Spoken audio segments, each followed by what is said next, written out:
આ જગતમાં જીવવું હોય ને હરકી રીતે જીવવું હોય હખેથી તો હૃદયમાં કોઈના માટે પાપ ન રાખે કારણ કે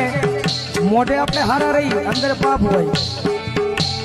એ સામે વાળો વ્યક્તિ નો જાણે પણ ઉપર વાળો જાણે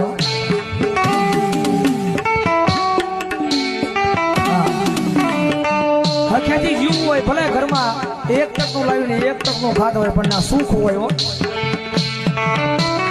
પણ અહીંયા પાપ ભર્યું હોય ને કદાચ મોટા મોટા બંગલા હોય ને તો 5 થી અને 15 થી કાંઈક નું કાંઈક થાય એટલે અહીંયા છે ને કારણ કે ઘા તો દુશ્મન નો વખાણવો પડે